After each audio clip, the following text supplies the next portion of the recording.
উত্তর মালদাতে তৃণমূল কংগ্রেসের জয় শুধু সময়ের অপেক্ষা।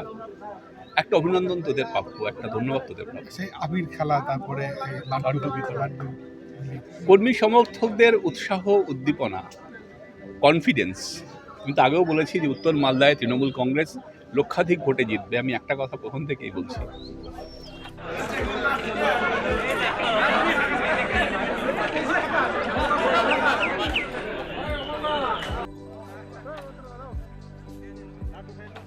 লোকসভা নির্বাচনের ফলাফল আগামী 4ই জুন। তার আগেই জয় নিশ্চিত ভেবে বিজয় উৎসবে মাতলেন উত্তর মালদার তৃণমূল প্রার্থী প্রসূন ব্যানার্জি। তিনি জানিয়েছেন তার জয় এখন শুধু সময়ের অপেক্ষা। দলীয় নেতাকর্মী ও সমর্থকদের নিয়ে আগাম বিজয় উল্লাসে মাতলেন উত্তর মালদার তৃণমূল প্রার্থী। হবিবপুর ব্লকের বৈদ্যপুর অঞ্চলের দাল্লা এলাকায় গিয়ে প্রথমে দলীয় নেতাকর্মী ও সমর্থকদের সঙ্গে কুশল বিনিময় করেন। তারপর তাদের নিয়ে সবুজ আবির খেলে একে অপরকে মিষ্টিমুখ করিয়ে আগাম জয়ের দাবি করে বিজয় উল্লাসে মাতেন। উত্তর মালদা লোকসভা কেন্দ্রে তিনি ছাড়াও প্রার্থী হয়েছেন বিজেপির বিদায়ী সাংসদ খগেন মুর্মু, কংগ্রেসের মুস্তাক আলম।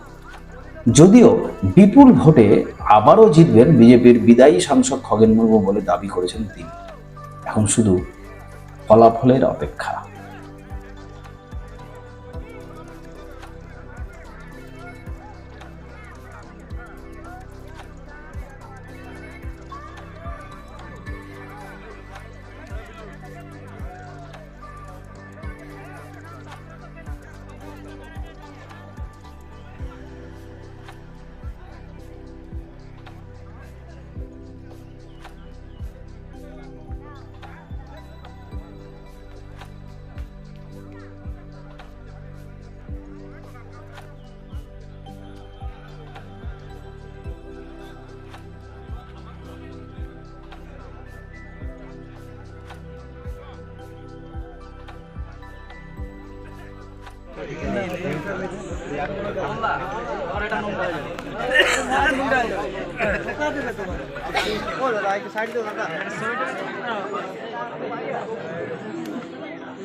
বন্দে মাতরম, বন্দে মাতরম, বন্দে মাতরম, বন্দে মাতরম। তৃণমূল কংগ্রেস জিন্দাবাদ, জিন্দাবাদ, জিন্দাবাদ। তৃণমূল কংগ্রেস জিন্দাবাদ, জিন্দাবাদ, জিন্দাবাদ। মমতা বন্দ্যোপাধ্যায় জিন্দাবাদ, জিন্দাবাদ, জিন্দাবাদ। অভিষেক বন্দ্যোপাধ্যায় জিন্দাবাদ, জিন্দাবাদ, জিন্দাবাদ।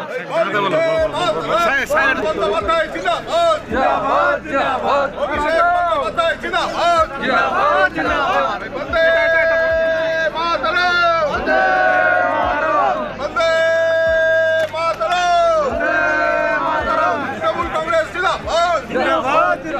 প্রসূন বন্দ্যোপাধ্যায় জিন্দাবাদ, জিন্দাবাদ, জিন্দাবাদ। মমতা বন্দ্যোপাধ্যায় জিন্দাবাদ, বন্দ্যোপাধ্যায় জিন্দাবাদ, জিন্দাবাদ, জিন্দাবাদ। আমাদের প্রিয় নেতা প্রসূন বন্দ্যোপাধ্যায় জিন্দাবাদ, জিন্দাবাদ, জিন্দাবাদ। প্রসূন জিন্দাবাদ, জিন্দাবাদ, জিন্দাবাদ। মমতা বন্দ্যোপাধ্যায় জিন্দাবাদ, অভিষেক বন্দ্যোপাধ্যায় জিন্দাবাদ, প্রসূন বন্দ্যোপাধ্যায় জিন্দাবাদ।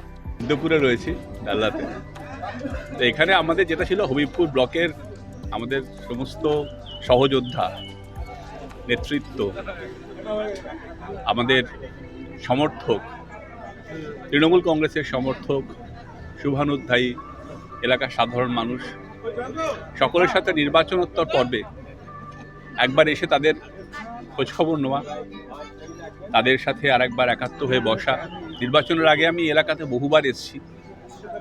এরকমই কোনো ছোট ছোট জায়গাতে, কোনো পুকুরের ধারে, একিষ্ট, রেজিনাদি, আমরা অনেকবার বসে মিটিং করেছি। তো দেবা এখানকার অঞ্চল প্রেসিডেন্ট, তখন একটা পুজো হচ্ছিল, সেই সময় আমরা বসে প্রথম মিটিং শুরু করি এখানে। তো আজকে আমাদের মূল এটাই ছিল যে আমরা একবার নির্বাচনোত্তর পর্বে পরিস্থিতিটাকে আরেকবার রিভিউ করে নিলাম। আমাদের ব্লক সভাপতি করেছেন এবং সবার কুশল বিনিময় করা। বয়স্করা রয়েছেন, মায়েরা রয়েছেন, দিদিরা এসছেন। এত গরমের মধ্যে সকলে এত পরিশ্রম করেছেন। আমার দায়িত্বের মধ্যে পড়ে যে নির্বাচন আমি সব জায়গাতেই যাব। মানে এখন হবিবপুর এলাম, এরপরে আজকে বামনগোলা ব্লকে করব, আগামীকাল হয়তো হরিশ্চন্দ্রপুরের দিকে যাব। সমস্ত ব্লক, সমস্ত জায়গাতে যেখানেই সমস্ত জায়গাতেই আমাদের সহযোদ্ধারা একটা 56-57 দিনের অসাধারণ লড়াই করেছেন, যার জন্য উত্তর মালদাতে তৃণমূল কংগ্রেসের জয় শুধু সময়ের অপেক্ষা। একটা অভিনন্দন তোদের প্রাপ্য, একটা ধন্যবাদ তোদের প্রাপ্য। সেই আবির খেলা, তারপরে এই লাড্ডু বিতরণ, কর্মী সমর্থকদের উৎসাহ, উদ্দীপনা, কনফিডেন্স। কিন্তু আগেও বলেছি যে উত্তর মালদায় তৃণমূল কংগ্রেস লক্ষাধিক ভোটে জিতবে, আমি একটা কথা প্রথম থেকেই বলছি। এবং এই হরিপুর বিধানসভা কেন্দ্র আমরা জিতব। আপনারা জানেন যে আগেবার হরিপুর বিধানসভা কেন্দ্রটাতে আমাদের ফলাফল ভালো হয়নি বিধানসভা বা লোকসভা। সেখান থেকে ঘুরে দাঁড়িয়ে যে ফাইট ব্যাকটা ওরা করলো এবং যার জন্য আজকের যে পর্যালোচনায় বেরিয়ে এলো, তাতে হবিবপুর বিধানসভা কেন্দ্র থেকে, যা হবিবপুর এবং মামনগোলা মিলিয়ে বিধানসভা কেন্দ্রটা, সেই বিধানসভা কেন্দ্র আমরা জিতছি। ফলে সমর্থকদের একটা উচ্ছ্বাস, সমর্থক সহযোদ্ধা বলবো আমি, উচ্ছ্বাস উদ্দীপনা তো থাকে, তাতে শরীর হলাম। সেই বিজয় উৎসবে কি কাউন্টডাউন মানে ব্লকে ব্লকে করা, এই কাউন্টডাউন বলবো? প্রথমে আমি বলি যে আমি সবসময় প্রশাসন একটা নির্দেশিকা জারি করবে। আমি সবাইকে, সমস্ত কর্মী সমর্থকদেরকে সেটাই বলবো যে আমরা অবশ্যই জিতছি এবং জেতার পরে প্রশাসনের নির্দেশিকা থাকবে, সেটা আমরা মানব। প্রথম কথা, প্রশাসন আমাদের আমরা অনুমতি নেব প্রত্যেকটা। বিজয় মিছিল তো একাধিক হবে প্রত্যেক ব্লকে। সাহেব, আজ থেকে বিজয় উৎসব শুরু হলো, বিজয় উৎসব শুরু হলো কি আজ থেকে? বিজয় উৎসব আমাদের বলতে পারেন মানে মানসিকভাবে শুরু হয়ে গেছে ভোট শেষ হওয়ার পর থেকে। ভোট শেষ হওয়ার 1 ঘন্টা 2 ঘন্টার মধ্যে প্রাথমিক রিয়াকশন আমি দিয়েছিলাম। তারপর যত সময় গড়িয়েছে, পর্যালোচনা হয়েছে এবং আজকের দিনে কারোর কোনো সন্দেহ নেই। তাহলে আপনি তাকে যেভাবে ব্যাখ্যা করবেন, আমাদের উৎসব তো শুরু হয়ে গেছে। আমরা তবে হ্যাঁ, আমরা ডিসিপ্লিন ফোর্স, ডিসিপ্লিন দল। আমরা একদম পুরো প্রসেস যেভাবে সিরিয়াসলি কমপ্লিট করা, সেটা আমাদের সমস্ত সমর্থকরা সে ব্যাপারেও কথা হয়েছে।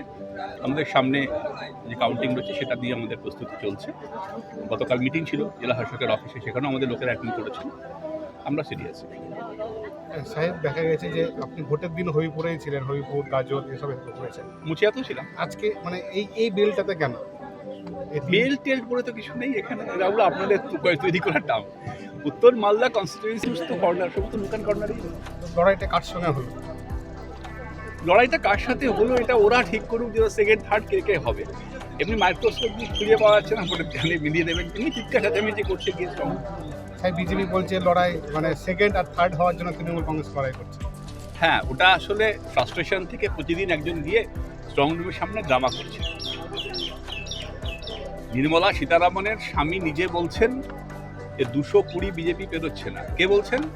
আমি বলছি না, মোদির কিচেন ক্যাবিনেটের লোক নির্মলা সীতারামনের হাজব্যান্ড বলছেন যে বিজেপি 220 পেরোচ্ছে না। বিজেপি সব জায়গাতেই একটা ট্যাকটিক্স নিয়েছে, এটা হচ্ছে যে কোনোভাবে 400-500 এটা সেটা, এই সিট অমুক সিট জিতছি বলে নিজের খুবই উদ্দীপিত রাখা। আপনি বিশ্বাস করবেন না, এখানে যখন ভোটের দিন আমরা এসেছিলাম, ভোটের দিন বিকাল 4টে বডি ল্যাঙ্গুয়েজই পড়ে গেছে। মানুষ তো বুঝতে পারে না, ফিলটা বুঝতে পারে। তো ন্যাচারালি উনি সম্ভবত থার্ড হলেও হতে পারেন। বিজেপির যে প্রার্থী আছে, যা পর্যালোচনায় উঠে আসছে, তাতে কিন্তু ওনার একটা খুব জোরালো সম্ভাবনা এই মুহূর্তে দেখা যাচ্ছে যে উনি হয়তো তৃতীয় হতে পারেন।